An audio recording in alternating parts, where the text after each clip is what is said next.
What's up, Marvel Legends fans? I'm your Bronze Age Broski, and welcome back to the Bronze Shelf, where we break down the best and worst from Hasbro's ever-growing Marvel Legends line.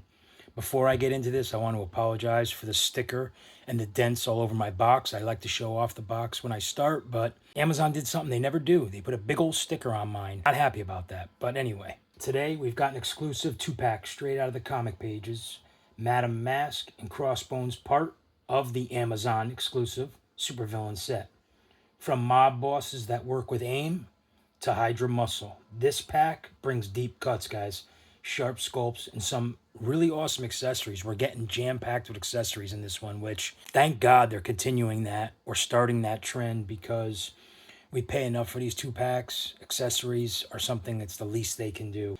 So let's get into it. Get into who these characters actually are. Before I do that, guys, don't forget, please, if you want more videos like this, definitely hit that like button. And if you want to see more like this, definitely subscribe. I would more than appreciate that. I'm a new channel, trying to get started, so that would go a long way with me, and I would definitely appreciate that. We're almost at 500. I guess that's my first milestone, and I'm very close. So everybody who's already subscribed, thank you so much. And for everybody who's going to, thank you as well. We're going to start with Madame Masque here, though, guys, a.k.a. Whitney Frost. She was one of Marvel's most underrated femme fatales.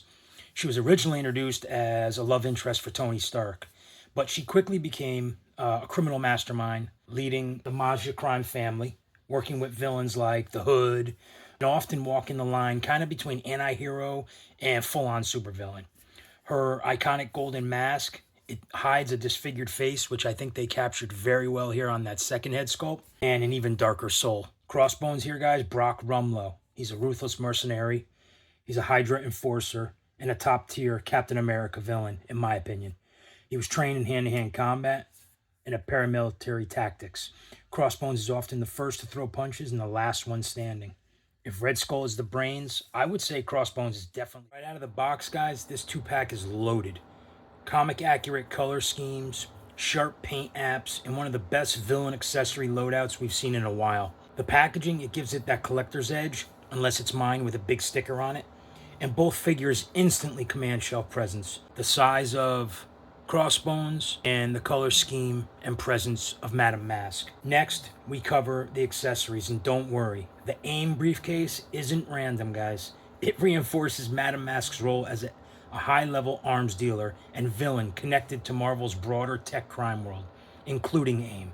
It's all about enhancing display potential and storytelling. Let's talk gear, and this honestly is where this 2-pack shines. Crossbones comes with 2 pairs of hands. These comes with a trigger hand for both left and right, and on the figure he comes with fisted hands as well. 1 head sculpt for him, but that's all he really needs. He also comes with 2 silenced pistols, very cool looking. He comes with the combat knife, and he also comes with, I don't know if it's an M16 or some type of machine gun. And the great thing about these that I'm noticing now that I'm like kind of messing with them is they're this softer material. They're not like that normal hard plastic that all the weapons usually are. So I don't know if this is something new that they're doing in 25 or what, but I really like this. Giving the weapons a little bit of a bend to maybe fit in hands better and stuff like that. They actually just feel really good, really cool. I don't know if these are new.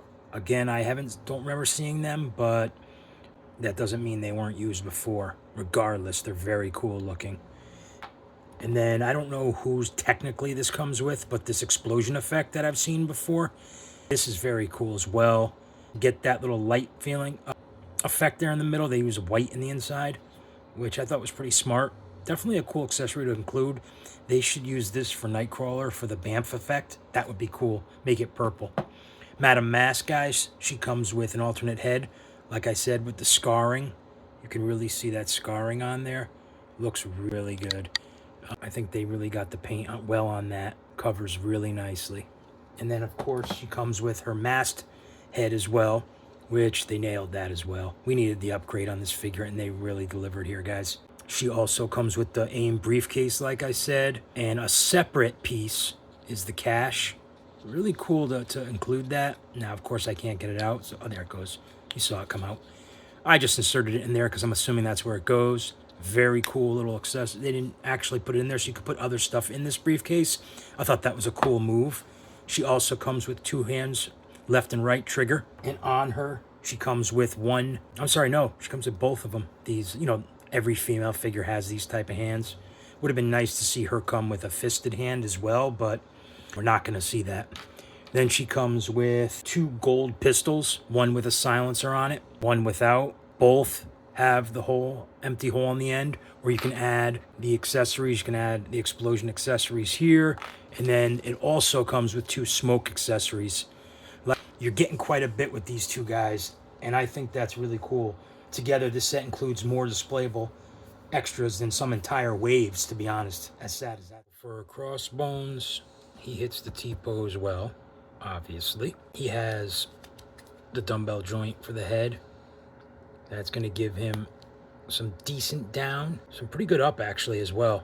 He does the 360. The vest, I believe, is new. Not only because it has the Crossbones logo here, but I don't think it's the same one we saw on Rage or anything like that. Especially the back looks completely different as well. He does have butterfly joints in there, guys, but because of this thick, heavy vest, it doesn't do much. I'm not complaining. Very grateful we got it, because you can get a little bit in, and you can force it to go kind of out as well for those poses with the guns.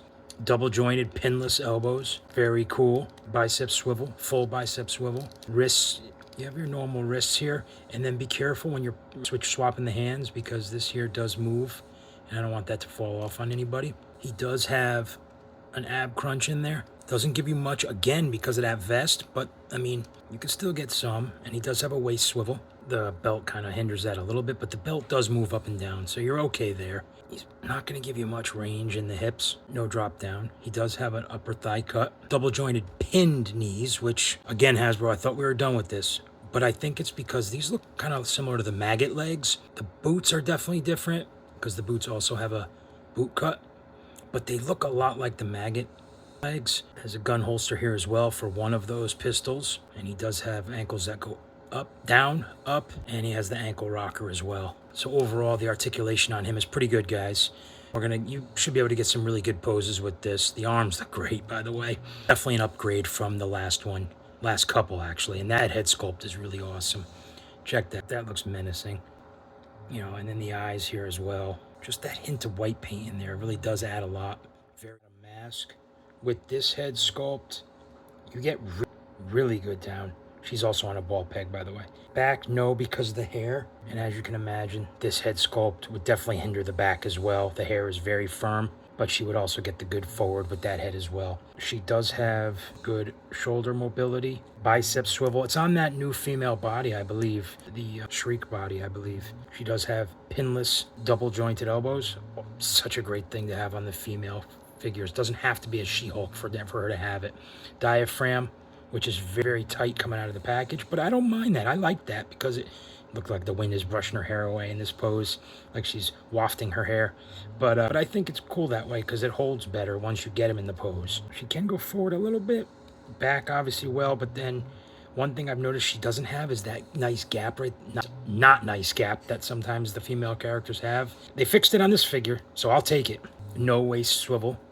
She does have the upper thigh cut, thankfully. Pinless, double jointed knees, ankles that move down, ankles that move up, and ankle rocker as well. I think this is obviously it's a really amazing upgrade from the one we got from Hasbro in one of those first waves way back in the day. Much needed. Glad they went with the white in the middle, like the first photos revealed didn't have that. Glad they changed it. It looks amazing. This figure really is good, and this is going to look great in your AIM shelf, or if you have like a Femme Fatale shelf or something like that. I think they did really good with this figure. The belt is free moving, but it doesn't really get in the way too much. I kind of, it moves easily. She looks great.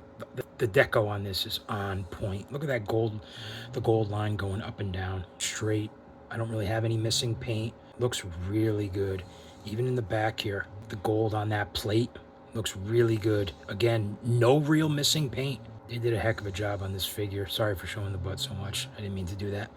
They really did a good job on this figure. Great job. These guys some final grades. Madam Masque, I gotta say, a solid B+. I just wish the torso was better, but she's got a beautiful sculpt, awesome accessories, and a long overdue update. Like I said, some articulation limits hold her back slightly, but now my grade on Crossbones, how can I not give this guy an A? He's loaded with weapons, heavy comic book inspiration and presence, and dynamic effects. He's one of the better villain releases we've had in a long time. Just wished he had the pinless legs, but because the pins are the exact same color as the pants, I'm not one of those guys that is a big deal to. I'm cool with him not having the pinless knees. I just think this is going to look so bad when when I put this with the display. Very happy with this release. Love the fact it came with all these accessories. I think when we pay this price point, and B, when we get a 2-pack like this, it should always be this way, especially with characters that are driven with weapons as their main inspiration. This Crossbones is awesome. A+ for sure, guys. Closing thoughts. This 2-pack feels like a celebration of comic book villains that don't always get the spotlight that I believe they deserve. With characters this deep cut and accessories this loaded, Hasbro shows they still know how to deliver for collectors. This 2-pack is definitely, in my opinion, the definition of Hasbro coming through for us. Whether you're a Cap fan or an Iron Man fan, or you just love a well-done Legends set, this one, guys, is a win. So I'm going to leave with, what do you guys think of this set? Who would you want to see next in the supervillains line? Drop a comment, like the video, and subscribe for more figure reviews right here, guys, on the Bronze Shelf. Until next time, this is your Bronze Age Broski. Stay legendary, guys.